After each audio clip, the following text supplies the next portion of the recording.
Welcome back to SL Chennai Speaks Out. Is Chennai a conservative city at all? Do we believe, ma'am, that we practice double standards here? On the one hand, you say pubs should shut by the last song should be played at 10:55, and on the other hand, you go outside and you'll find Tasmac shops open till 3 in the morning. I think, yeah, to a certain extent, yes, there is double standards everywhere.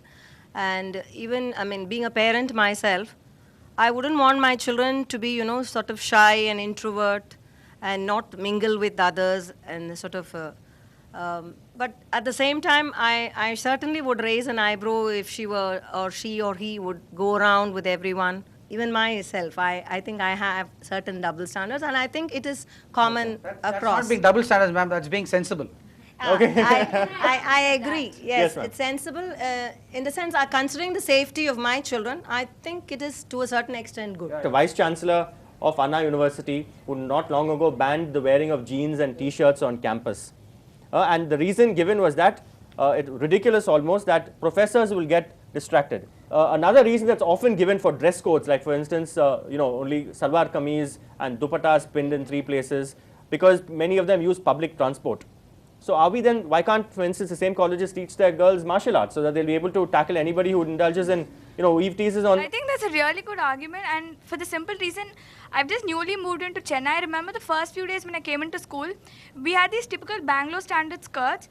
They did not mean to be vulgar or anything, but there was a certain limit. And when I came into Chennai, I remember I wouldn't want to pick up names, but there was someone who actually sent a message to someone else to tell me my skirt was too low. And I went to the tailor and I asked him, "Uncle, what is this?" He's like, "No, sorry, ma, you're from a different city. That is what you're thinking. But actually in Chennai, you will have to be very different." And I can actually tell you, my dad, I wouldn't call him conservative, but I think he has certain standards, certain values, which of course are in me also. But he himself was quite shocked as to why a school student with no such intentions would intend on even being vulgar. And I'm going to a school, I agree. And what does the length of your skirt have to do with what your mental capacity is or how you're going to behave? I can go on in a mini and I might be Einstein in class. So I really don't think people perceive you by the way you look. Okay, that may be throughout everywhere. Anna, you want to answer that? Yeah. See, when a city grows, okay, and it evolves, the entire country is going through a process of evolution at different levels. Every city is growing at different levels, at different paces. But what is acceptable in another city is not acceptable here. Exactly. Is what so there is a certain degree to which each city is evolving. Now, on the one hand, you have industrialization. You have the best industries coming into Chennai. You have so many women, and the city is safe for women. On the other hand, you are bound to have, this dichotomy is actually bound to happen. It is the law of nature. Because when you change, you can't change all at one time. I'm not justifying justifying what your school is doing or what some other colleges are doing. I know there are colleges where girls and boys are not allowed to talk to each other. See, when a college is an institution that prepares you to face the world, that equips you for what the world will throw at you. So a college having rules like this is actually not quite acceptable for many people. But these are bound to happen. Such rules are bound to take place in a city that is evolving slowly. See, on one hand... Is that a shame? I mean, the fact that there are engineering colleges where boys and girls are not allowed to talk to each other, is that a shame? How many of you believe it's a shame? Can I add over here, even I will agree. The parental pressure. Because in one of my schools... They're scared of your students eloping because they talk to each other. I mean, that's the underlying reason. I mean, they don't even... I have to teach them what's I mean, the bombardment of various media, the internet and whatnot. I'll just tell you what happened. This was a young girl. She must have been between 10 and 11. And she spoke to a boy, something, give me your notes, or he wanted her notes. I don't know who wanted notes. When the parents came to pick her up, there was nothing in it. The parents did not let her come to school for 1 month, saying that, and took it out on us, came and attacked my principal, saying, "How dare you allow my daughter to talk to a boy?" Now, we said we never told you that we keep boys and girls apart, and we don't. And none of my children so far, touch wood, have eloped out of school. So that's also good. The reason why people elope is also because parents don't consent. And also, once you keep boys and girls apart, there's something very attractive about the other sex, which there would not normally be. So, yes, ma'am. Okay. as she's already told, these curiosity increases when people of opposite sex are not allowed to speak, basically. I really go in for this. In our college, it's not like you shouldn't speak or something of that sort. But when I hear people from other colleges telling that you shouldn't speak, that's where the curiosity arises. I really go with what you say. And a 10-year kid speaking to a guy doesn't make a big difference, of course. What is that? In England, a 13-year-old child of course, even a became a 20-year-old mother. So, or 40-year is not going to make a big difference. No, It's that's the what's making attitude. headlines. And the fact that, we talk so much about dress codes in colleges, and students in their formative years are, expected to adhere to these strict dress codes. I mean, I'm in a pair of jeans, I probably cannot enter certain engineering colleges. But the same people would not mind going into a movie theater and watching scantily clad heroines dancing and applauding also for that. So these are double standards, would you agree?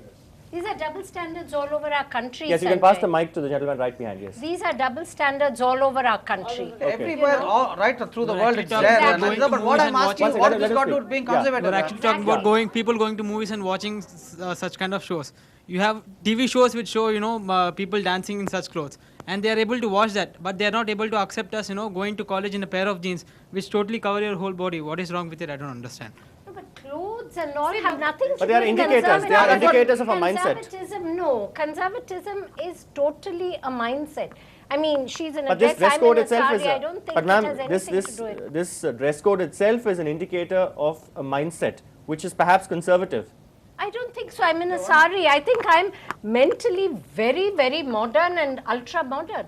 But I'm in a sari. What do my clothes have to do with anything? See, when you Travel. a simple thing has a length of a school dress.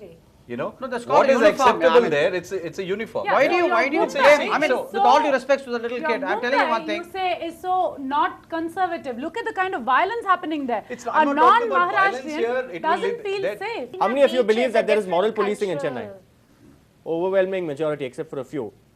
Okay, why do you believe there is moral policing? A few months back, I was just walking with a female friend of mine, and the police came and they started asking me, what am I doing here? And I told them I'm just walking with my friend. And they started, it was I think a dark street, and I was just walking out home, and they started asking me why I'm walking with her, do I have anything to do with her? They asked me to call my father and all that. I mean, I did not do anything wrong. So immediately I called and said, talked to my dad, and my dad spoke, and he blasted the policeman and said, look, it's nothing wrong, they're just friends, and my dad knew who she was, everything like that. So I think moral policing is, the way they're doing it is very wrong. Like, for New Year's Eve, at 11 o'clock, all the pubs were asked to be closed, all the bars were asked to be closed. But I want to ask those How people in the different is government. New Year's Eve from another day, boss? Tell me. No, let me make What my is point. wrong? That's like asking how different What is is a day wrong from in Christmas what? Day. The same government, the same 31st people who December is said as pubs good should as close at January 11 Besides know the very well. Let me make his point, yes. The same pubs, the same government that asked all pubs to be closed at 11 o'clock know very well that you get them all in black outside till 3 in the morning. And there Why were, don't you there were stop that? policemen actually regulating the sale of And the liquor same in policemen Tasmac regulation. shops, I know right? places. Yeah, just pass the mic, yeah. Why they don't have control on Tasmac? This is the only Even way to get... midnight, 1 o'clock also you can Exactly, see. 3 you're o'clock, right. 3 a.m. morning you can see Tasmac shops are Very open. true. Because the government wants business for Tasmac. So double And standards. the only way they'll get it is if Yes. you close down the pubs. It has nothing to do with conservatism or anything. That's Parties law, are still on, Nandita. and It's not most of these conservatism, beach that's law. parties are held by and conducted by minors. They don't have police permission. You're supposed to take a police permission from Tiruvannur or Neerangarai. No one does that. You have weed, you have marijuana. All that's not Rave possible on parties, the you're beach. saying. Rave parties as well. And it's on. It keeps going on, and the cops know that it's going on. Still, they don't do anything. Can I go play a game outside in the night? No, you can't. Can I go to a... Where can you do that? I can't do it in Mumbai. Well, floodlights on, is it? No. You who said there are basketball courts in Bangalore? And if you believe that the party circuit is not as hot as happening as in other metros, let me finish, not as hot as happening as other metros, then how is that we have such a robust page 3 culture? You have a proliferation of lifestyle magazines run by so many women. You see, you go Like to one Aruna. page 3 party, you'll see the same set of people That's in true. other page 3 parties. If you say Chennai is so conservative, you will not find all those pictures and all those papers on our page 3 of people in parties. The crime rate in Chennai when compared to other cities is very low. Thanks to us being conservative. We generally don't want to go after 9 o'clock, That's just 9:30. good governance. Sir, Well, you are the one who's saying moral policing. You are talking about moral policing. There's good governance. If you are talking about moral I definitely policing, think no, there's Aruna, you just said about moral policing is not good. So when they're doing Yeah, some there policing, are double why do you call it standards, moral? definitely. It's not double standards. Why do you call it Yes, double the standards? gentleman behind. Yeah. Parties. Yes, the young man Bad behind, yes. governance. About the page 3 culture thing, you see, he talked about only a few people coming again and again repeatedly on the photographs. It's because the rest of them don't want to show themselves. It's Okay. because the rest of them, they have, Yes. some limits by the family saying, okay, you're not, if they see them on the papers, they would say, okay, why are you doing all this? This is against our, How many of you go to discos and ideals. tell your parents you're going for overnight for night study, combined study? They are on camera. Be they honest. will not. I do it. See, He used to. let me just tell you something. I went on an exchange program to US for a year. I spent 1 year there. So I just came back this year, and before I came here, I told my mom, what would you think of me if I came back with tattoos and piercings? And she was like, and the reply I got on my email is that we don't want you to come back with tattoos, and we don't expect you with tattoos and piercings. We just want you to come back as a good boy with good values who learned good things from What's you. that on your ear, though? Well, this is traditional. All right. So okay. this is traditional. Being modern or not conservative is not about aping the West. What you were trying to do was ape another culture. Right? about When aping. you get your body pierced, you would probably look at, let's say, David Beckham. He's got so many tattoos. Well, let me just tell you, body because piercings. Time for another short break. When we come back, we'll discuss marriage, we'll discuss divorces and live-in relationships, and whether we are moving from till death to us part till you play your part. And those people who can party in the open are those who are rich. You know, middle class people do party, but they party in a Udupi hotel. Live-in relationship, divorces, they've always been there, but they've been there in the dark. They're bold enough to come out and say, okay, I'm not ready to live with this man, I want a divorce. They're just being bold enough, they're coming out of that cocoon.